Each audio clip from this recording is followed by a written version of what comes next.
Pasemos ahora a la mesa redonda que va a moderar nuestra directora, la directora de la We're UNED. moving on now to the round table. Participa Isabel Pablo de Castro, Calzas is going to be the moderator. Madalena Carballo Madalena es la Carvalho is directora going to be del the Servicio de head Documentación de of the la Universidad documentation Abierta service from the de Lisboa. Universidad Aberta María Boyer, from la Lisbon. directora de We la have Universidad María Boyer, Politécnica. Ahora la the hora de head presentar of pasa the expresamente Isabel, Universidad la palabra. Politécnica.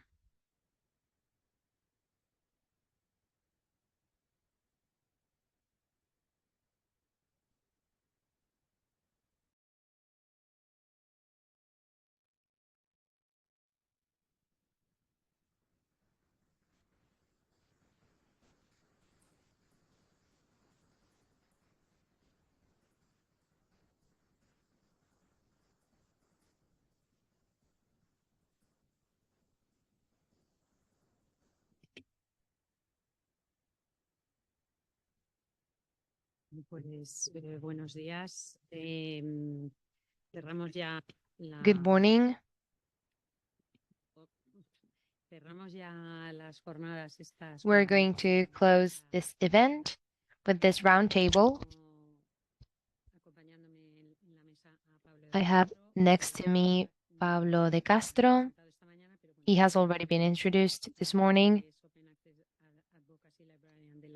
but he's an open access advocacy librarian from the University Strathclyde in Glasgow. He works in academic communications for research. He is trained in the open access promotion for research. He has worked in the use of persistent identifiers or indicators, and he has worked in international projects. He also participates actively in the development of policies and best practices in order to make it easier for the dissemination of scientific knowledge. Maria Boyer has studied Hispanic studies or Spanish studies, and he has a master's from biblioteconomy and scientific documentation by the Universidad Complutense de Madrid. She has had a highlighted career in the university libraries. She has experience in the sports document as a sports documentalist in Telemadrid. And there she has had several positions. She's also from 2021, she's the head of the area of library, remote education and remote education cabinet and UPM Press Publishing. And she has led automation management processes from electronic resources. She's also part of the permanent commission of the Open Science. And then Madalena Carballo, she has studied history and she has a master's in document sciences. From 2011, she's the head of the documentation services from the Universidad de Aberta.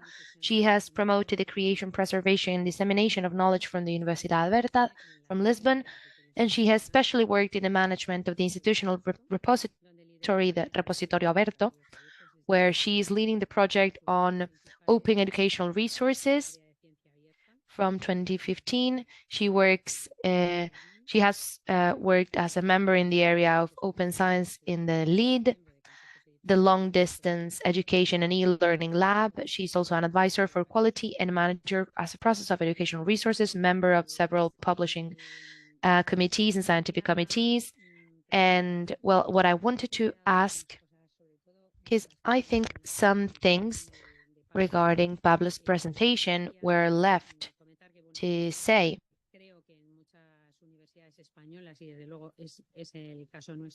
I think in many Spanish universities, and mainly in our case, the infrastructures supporting research are very weak. We all have several services.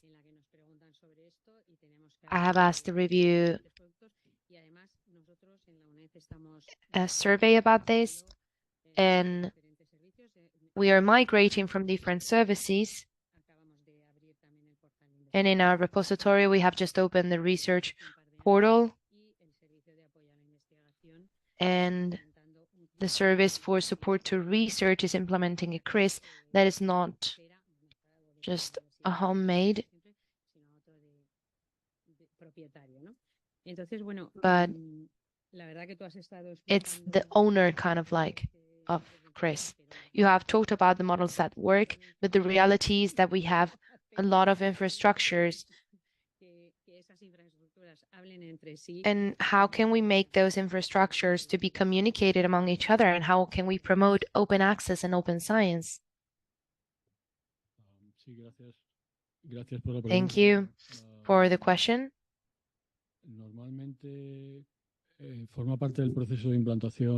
Usually it's part of the implementation process of a more or less understandable system in an institution, trying to connect it to what existed before, which is usually very different from each other. It has the human resources department, it has students, it has projects, and the ideal thing would be for the whole information to be accessible in just one single system, even though it is interlinked, interconnected, and even if it is described in a deeper way in other systems, we should have it in a public way. Most of these systems require an authentication, internal ones, I mean, and this is not open science, as we said. So we would need to integrate, whenever it's possible, our external network. At least here in our country, I don't know how it would happen in other countries. It's usually different services, support to research, and more about projects and funding. And you do the publications and everything. So putting all those mechanisms and platforms together is complex. That's why I was mentioning the social and human interoperability, because the technical one is the easiest one. What's hard is to put in a table several services. Yeah, that's also interoperativity. In Madalena, I would like to ask you a little bit about how open science policies are in your country and what's the experience in your university after having been in others for some days.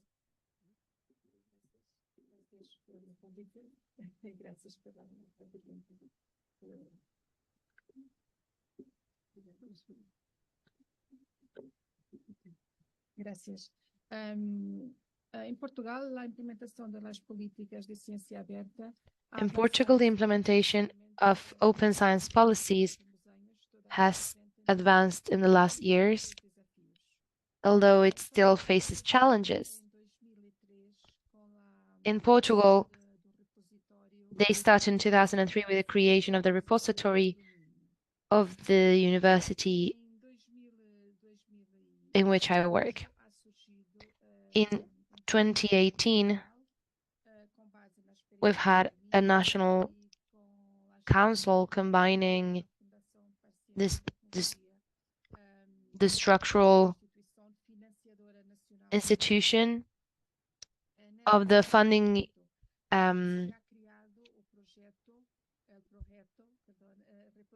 entity in Portugal. We have created the project of the repository of open science.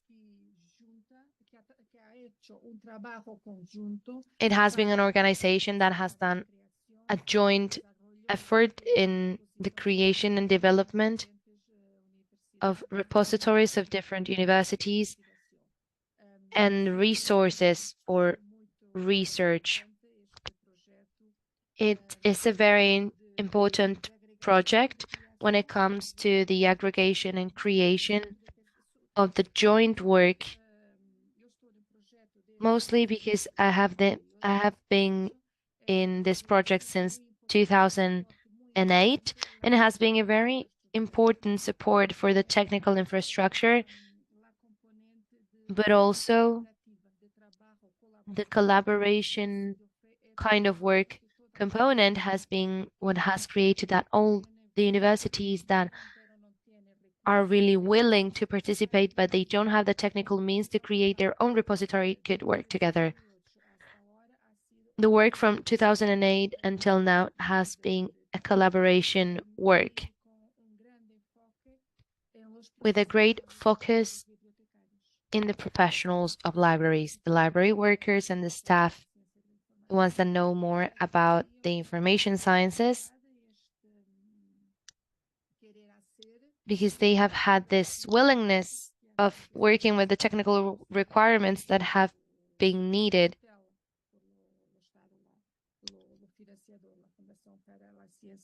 in order to carry out the conversation towards open science. So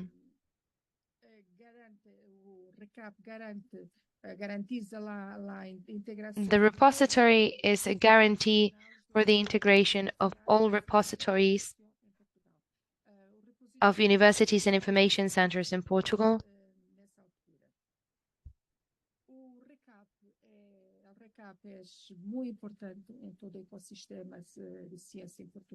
It is a very interesting repository of all the resources in Portugal because it creates a portal, the RECAP. It's a service for the accommodation of institutional repositories, studies.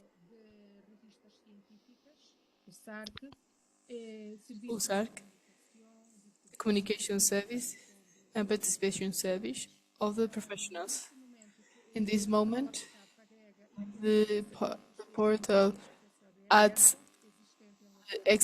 open access related to the national entities of superior study and scientific journals and other research organisms that are in development about the scientific conduction of the country, and also to comment visibility, accessibility, and diffusion of the results of the academic activity and scientific investigation with open access, and also to integrate Portugal in a gather of international initiatives in this field.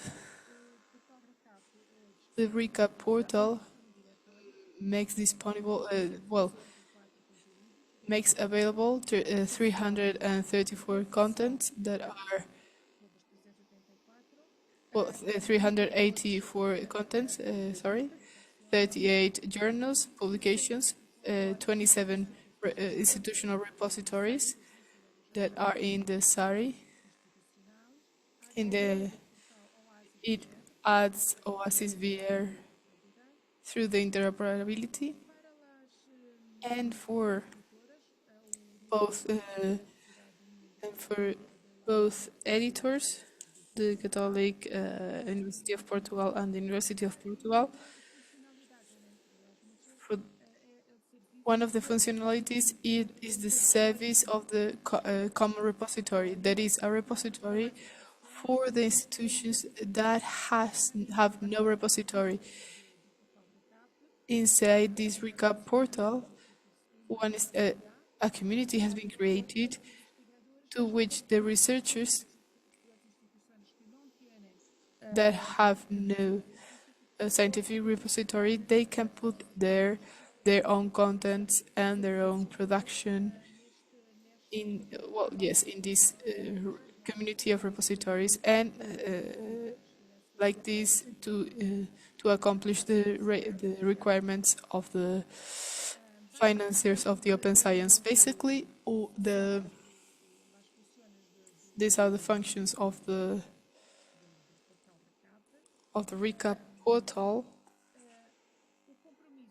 and the commitment with open science in Portugal, generally talking, since 2008, with the creation of RECAP portal, that was a political decision to make all the media be able to share the knowledge and to promote this tool. We have a Ministry Council resolution from 2016 that it defines the principles for the implementation of the international politics for open science, the administration of science, technology, and higher education, based on the principles for international agreement for open science, and this has been implemented in Portugal. So the access to knowledge, it is said to be a fundamental right, an assessment factor of social mobility. the communities associated to the production and creation of knowledge within this society must have a responsible role that is very important in promotion, assessment, and diffusion of the knowledge.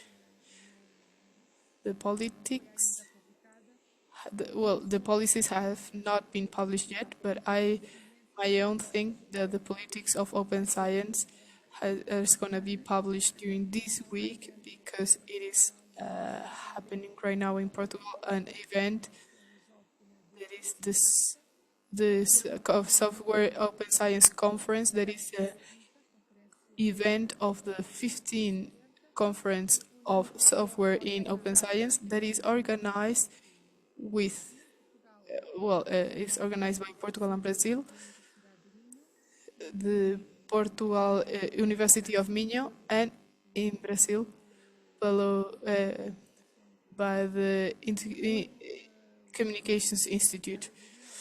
So this conference, this meeting, is 1 year in Portugal and the other year is in Brazil, and we have been doing it for 2 and 3 years. We've done it in Mozambique and Mozambique, and the idea is to gather all the professionals, all the open access professionals, and to talk about its implementation, not just in Portugal, but also in other countries like Angola, Mozambique, and other countries on which they speak Portuguese. So we've made a path in this way, and there are many institutions that have different guides about open science. Many of them have definitions about scientific publications, all the articles about books, and little of them, I think just 1 or 2 have policies related to the publication data. Many of them have just recommendations.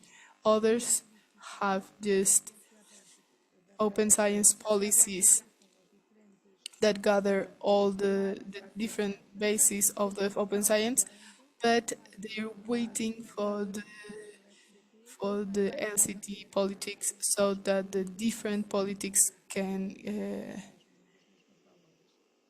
share the same values. This is our open university. We have a policy of open access that is compulsory since 2010, but we do not have yet a generic theory that can talk about all this open science politics. Open science politics says that all the authors must present their productions since the citation of the publication. The politics includes, the validation of the writings is linked to the repository. Our publication must have the identification of the repository.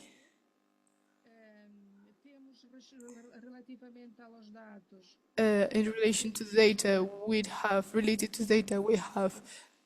documentations, instructions, and there the library gives a support on the training and in the information. And training information have been the 2 pillars of our project.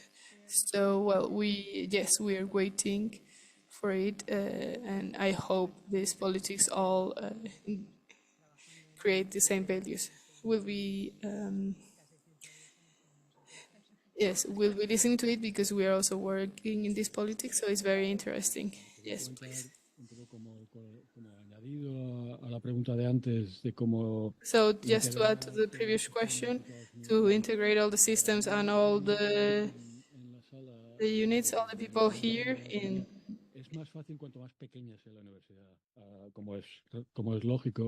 It is easier the smaller It's easier the smaller the university is. I've been there a couple years ago, and the library has its Chris. It's open code. And when I was there, the person related to projects came to talk to me. We had a transfer from technology, the vice rector, and they had set up a work team with all the services that is part of the visibilization task that was being done in the university.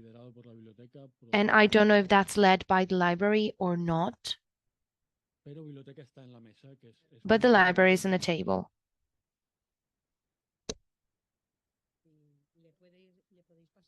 Sorry, can someone hand over a microphone?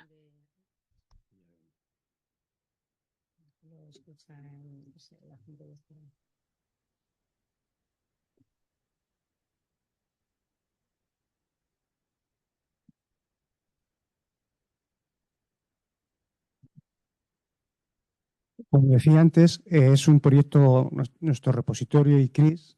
So as for our repository in Chris, like Pablo has said, that's a project that is led by the Department of Administration and Transference. And in our daily work, we have the vice rector department, the university library, and the IT department. We have periodic meetings in which we set up the priorities for our work and the criteria, and besides the most, let's say, formal options, in the end, it's 5, 6, or 7 people, depending on what you're counting on. But the communication is very easy, very simple. So we try to have a direct communication. Yeah, the only thing is that these examples of good practices are very little documented. Yeah, you just happen to find it, but it's much more documented about systems and technical problems because people from IT usually explain about this, but this specific solution for each institution, if we're lucky, unless one starts talking to someone in the hallways, it is almost never documented. But now you know the UPLGC is a good example of that. Well, as collaboration projects, we're also in the consortium. Maria Boyer from the Politecnica University, it's part, together with the UNED, with the Madroño Consortium of Public Universities in Madrid, and we have worked together in many other times in open science projects. Do you think this collaboration can help with the implementation in the future of open science, Maria? Thank you, Isabel. Well, I think it's essential. In open science, which is a complex example, and it's a social revolution, or it will be so, a revolution for research, etc. We have needed to start from the base of collaboration that already existed, which was libraries.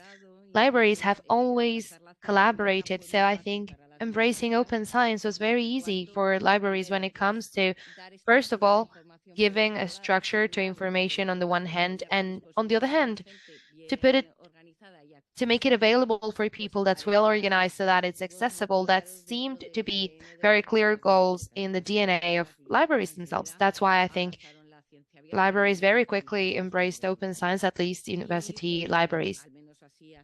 And at least that has been the case in Spain. Well, I think the fact that we are sharing resources and knowledge is essential for the performance of open science. Something that's also essential is creating infrastructures that are common. And we will talk about Madroño later, but while they are common resources, we are going through the open science, not through the sideways.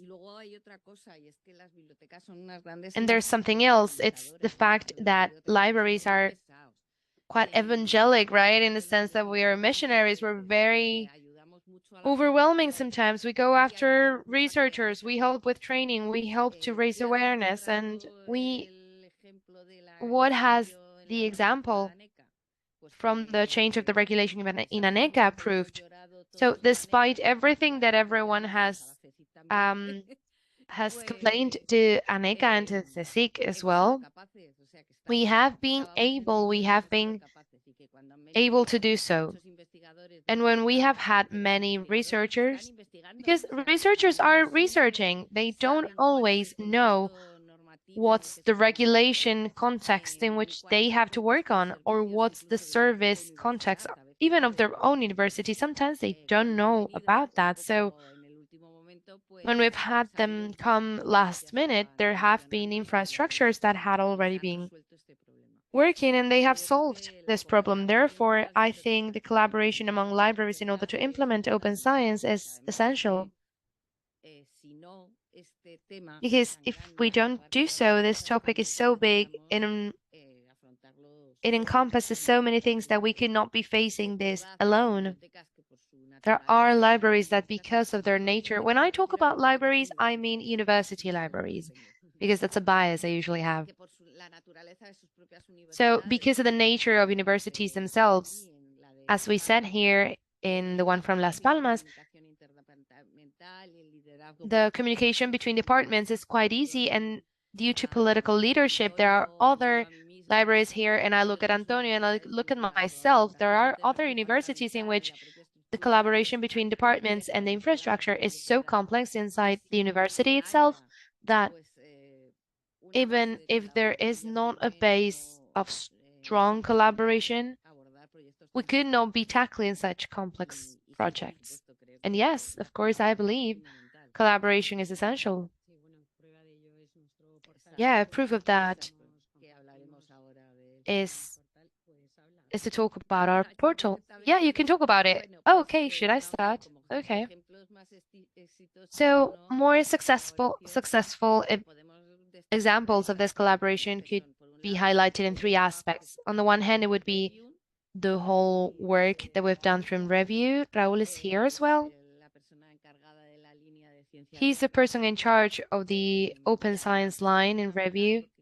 And that's essential because he's working with the state institutions. He worked with the CIF, with ANECA, and many other institutions for the development, precisely,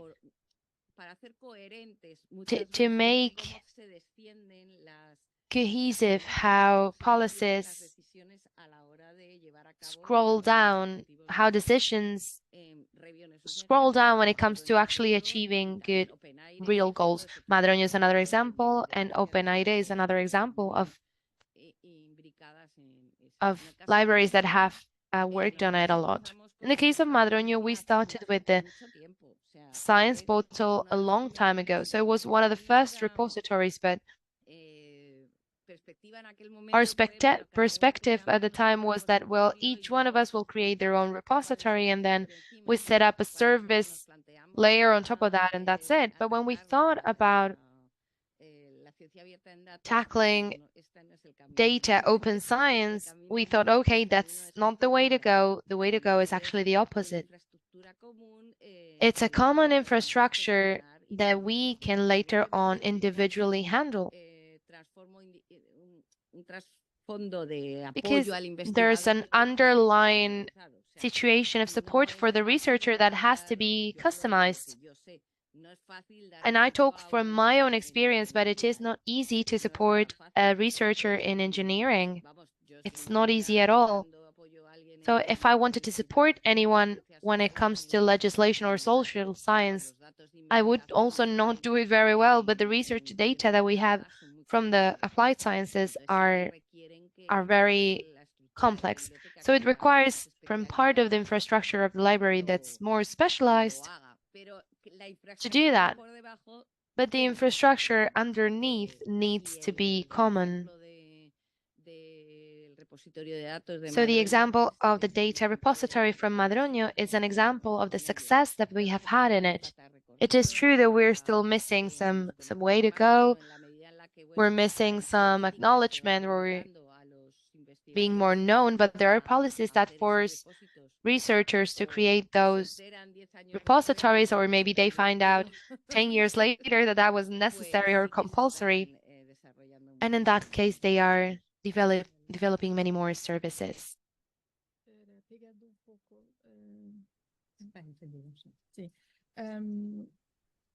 Las infraestructuras são muito The infrastructures are Infrastructures very are very important.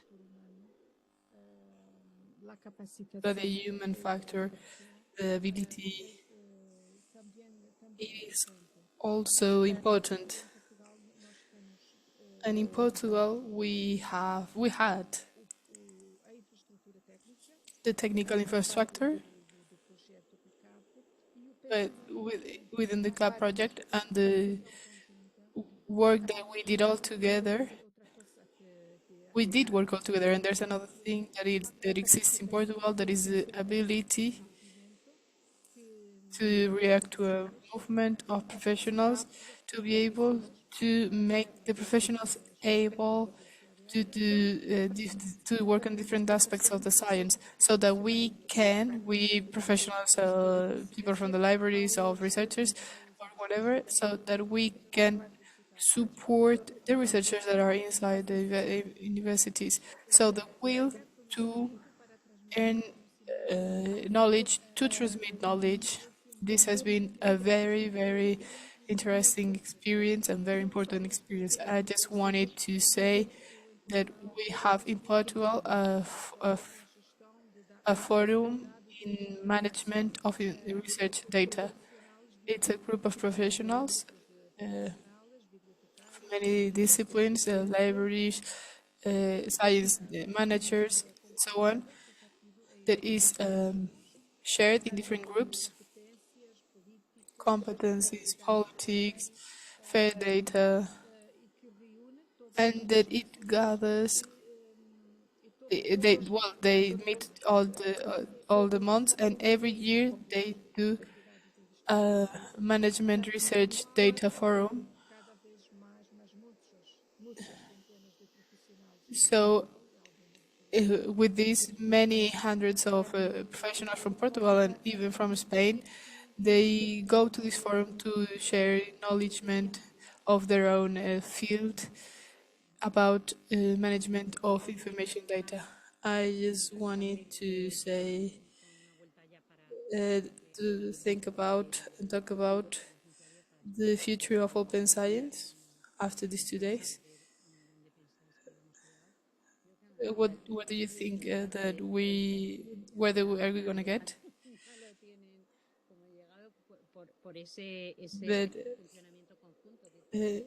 But, but I think I don't want to ask you, because you already explained for this work together that you have as a country.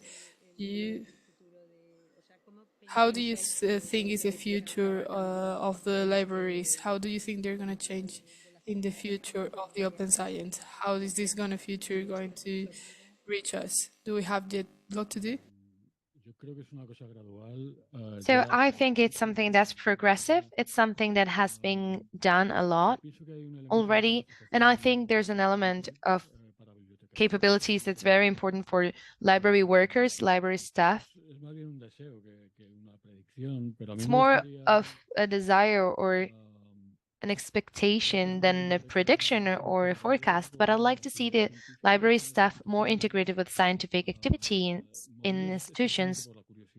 And I'm moved mainly by curiosity and for the pride that's about what's being done in their institution. For example, I started to study in Oxford, and it's not the best moment for a national community union citizen, as they call it there, but after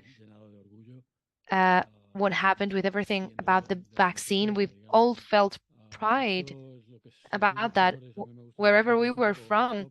That thing of feeling our colors, it's a bit off topic, but I would like to see more participation in libraries, because I think that the debate in many fields is too biased from humanities. I'm a physicist, so I might explain a little bit about the bias.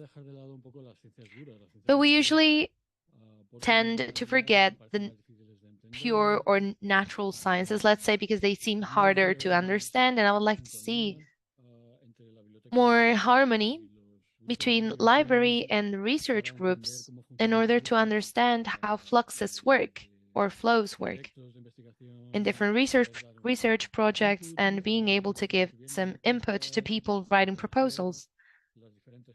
and getting to know the different parts, because no one does this. So each one has their own niche, and the library has a more holistic view of what's happening, of the whole situation. So that is where a big part of the opportunities could come from. And they're there in order to work together for the Open Science app. Well, as Eva has said, what I think is going to change us is AI.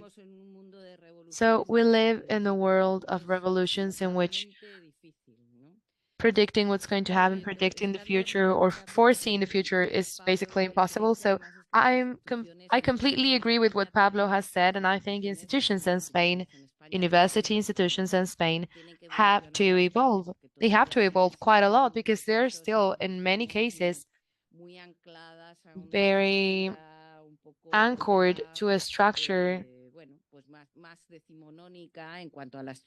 that is more canonic when it comes to the academic organization and internal organization and administration of what the world is demanding from us. So since we are a library that's quite implicated with hard sciences, not of really applied sciences, because the ones that are applied for me are incredibly hard. And it is true that we work a lot on trying to work with the research teams, but sometimes we find that they're too isolated. So that is something that will also evolve, because I think institutions for research will change a lot, at least from what we know about them now, because of the disruptive changes in technology, but also because of funding issues.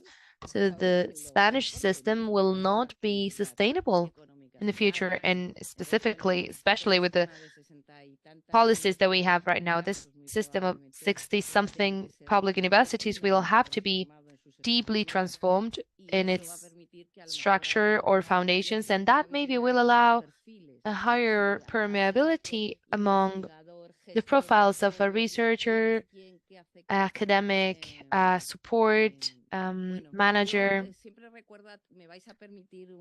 Allow me a small joke, because I always remember Teresa Mano de Molina. She's great, by the way. And she used to say that sometimes library staff is seen, just like in Harry Potter, domestic elves. If you get to Hogwarts in your first book and everything's magic, everything's big halls filled with food, made beds, and everything works wonderfully in that castle because of magic. But in the second book, you realize that magic has its tricks. Because what's behind magic is domestic elves. And it's domestic elves that are the ones cooking behind and doing things behind scenes. So sometimes library workers are domestic elves. And then when I talk about library staff, I also talk about IT technicians, because they give such a invisible infrastructure that most people don't see, but everyone here is currently living from the fact that there's people who is connected, that is managing the network, that is managing many things. So there must be a higher permeability, of course, but I also think that this will be something that needs to sociologically evolve in the big research infrastructures, at least in Spain. I wanted to make a small note on AI, because most things that we've heard about AI last day sounds more like a threat than an opportunity, but I wanted to say that there's a database that maybe some of you know that it's AI based, and it has stored all the research articles that exist and has been published. By the way, it's German. So a researcher or a postdoc or a PhD student comes and says, hey, I have this that I want to publish. To which journal should I send this? If they ask it to their senior, they will send them to their, let's say, shady journals, because you know about the seniors, you know what happens. But if you ask the libraries, maybe they can give you that. It's a database that's only for open source or open access libraries that has been funded by the German universities, and it's enough with a title and an abstract, and it can tell you what are the most indicated journals for this. This is just a small example of what AI can do for us. Usually it should be the library that's the one up to speed to these things to try to include them in the support work that we do for researchers. So not everything is threats. I just wanted to say that. So Madalena, you've talked about training. What do you think are going to be the competences that a library worker has to develop in this context? We know that they're already happening. Muito simples, a inteligência artificial é Well, importante, mas tão importante é And AI is so important. No, it's not as important as human intelligence. And intelligence that humans that are in the libraries, we have. So to have a global vision of what do we want for our services, we have to certify that we can and that we know what we can and we must use all the tools of the AI, artificial intelligence, to educate and make them able in our libraries to give trainings, offer trainings for the use of these tools. Offer disponibility is very important. A student, a researcher, if they know they can count on us, on our competencies, is very important for them. But first, we have to certify that we have them. We have to look for them anywhere that we need and offer them as a service of our community. And even more important than for the new libraries that manage the resources is to manage spaces, to manage books, to manage loans, is to manage in global knowledgement. So to know the resources that can be connected.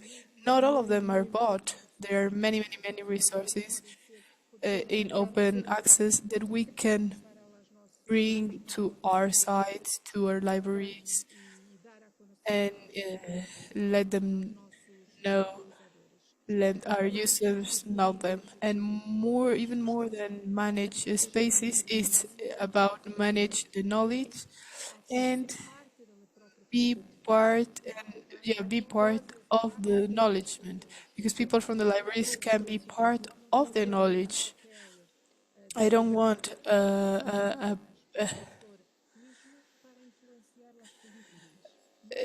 it is not just a paper to influence on the policies, but can do we can do real proposals for the politics. So to propose politics about the data, according to my experience in the Open University, this matter about the data impacted a lot, and also the open access was impacted a lot on a proposal that started on the rector and started to make able these resources in the repository. Right now, 24% of the resources of the whole repositories are open educational resources, and and all the contents has a certification that allows that they can be downloaded and looked for through the interoperability that the repository has with the medical reference or OpenEd or whatever. But this little work of putting around 3,000 resources to the repository and make available all the files so that whoever wants, they can look for the documents, access them, and download them according to the requirements of the license. It is important to do a parallel work with the authors, of course, explaining them the licenses. This is because they usually are afraid, I don't know which is my license, but let us explain it. And then we will be the top management. But if we don't have this human component, then we won't reach it. We will be just books and spaces managers. But we need to be managers of more things. because if not, we will lose, will be irrelevant, and that's not the case.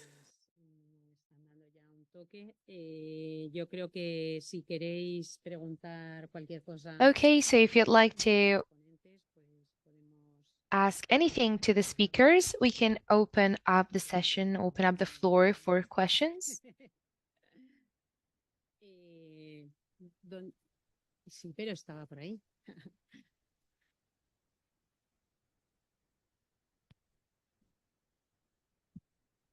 Yo lo siento, voy a pasar por la preguntona. I'm sorry, I'm going to be the main person who asks questions in this event, but we need to make the most of them being here. Well, first of all, first comment, I admire Portugal because I have worked with Eloy de Niño several times, and collaboration work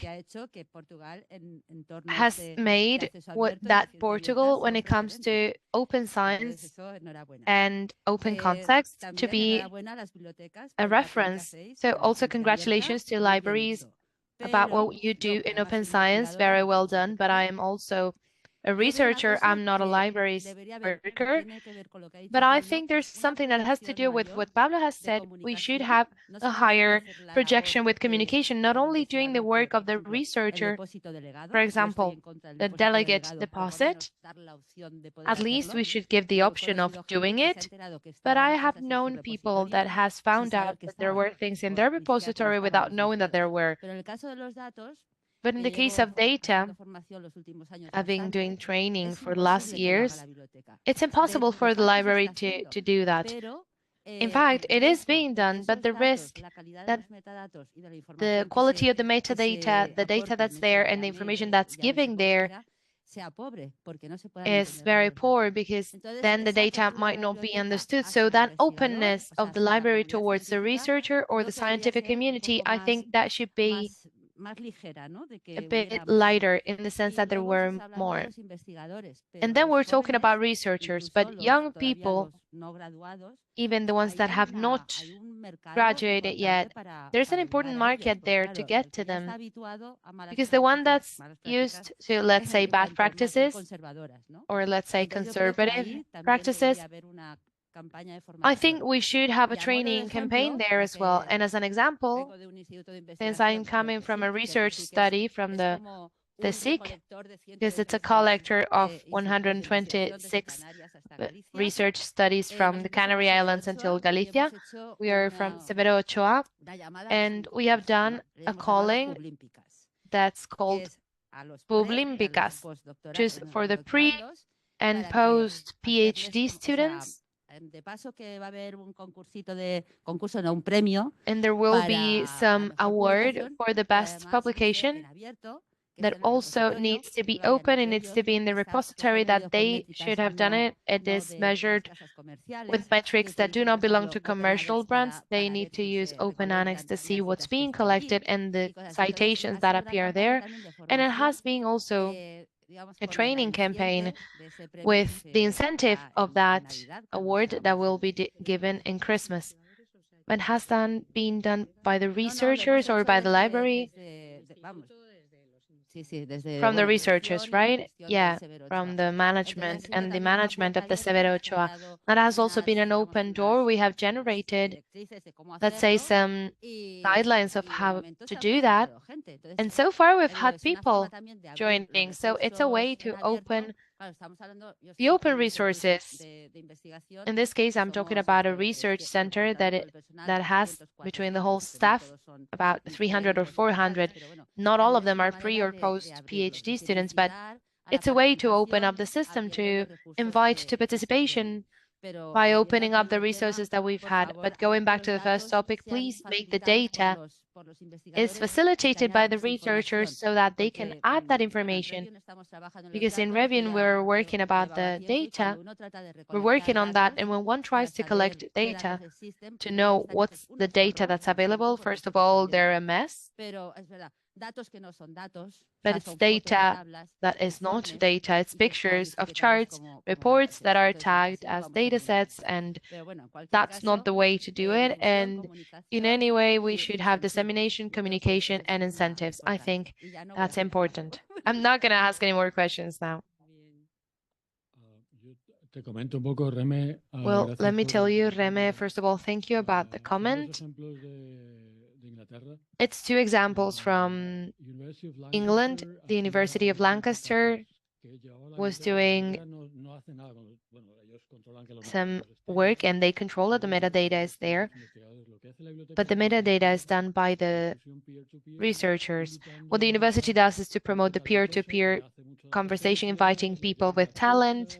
They give them some pizzas and they start talking among each other, and the library moderates a little bit to show good practices that they know so that they can talk amongst each other. That's in Lancaster. And in Manchester University, they have an open science office or open research office, that's how they call it there, that the library leads, but it has participation from other instances in that institution. And they have achieved money in order to fund projects internally that have been proposed by researchers. The most stimulating projects in the field of open science can be funded by this open science office in the university. And there are many interesting things there. From criminology, for example, for different fingerprint projects, they have come up with an idea for that, and that has been funded at least partially in that office for open science in the university that will mainly be done by the library. So there are examples, not here, but also let me tell you one here from Logroño. We are doing that, trying to implement changes in the repository of data that I don't know if it's an ensemble of the José Madroño, and the 24th of this month, we will have a data day in the consortium that's targeted not only to library staff, but also researchers. And I think we will have these topics. Maria, I don't know if you want to talk about it. Yeah, this event is in the Politecnica University, and that is done in a room that has about 260 seats, and we're also going to show it through broadcast it through streaming, and we don't have any more spots left. So that has created a lot of interest among researchers. We do this kind of event very often, and it is true that maybe there will be data sets that are not well deposited, maybe because of lack of interest from the researchers, but there are others that are being well deposited, and the data analysis is very strict, at least from what I can talk about the IT field, telecommunications field, etc. It is hard because, as I said, very often researchers are tired of having to make proposals and make evaluations and do a lot of administrative work from the management of their project, and sometimes even economic ones. So when you tell them, hey, but you need to deposit this, or you have to organize this or that, it's not that they don't want to, it's just that it's over their heads. At least that's the impression I've gotten from it. And it takes a lot of effort from us to sit down with the researchers and say, hey, what is this for? What is this? How do you want to deposit it? Etc. And I think it's something that also needs to start working. Rome was not built in a couple days, and we need to give it a bit more time. And I think in the times that we're living in, it seems that everything has to be immediate, and everything seems to need to be ready because the future is already late. I'm already late for everything. But the truth is that the access to open science has starting to settle. And after that, we will have a deeper review on open science and a lot more structure to the data. So let us give enough time for things to happen. I don't know if there's any other question. We're already out of time.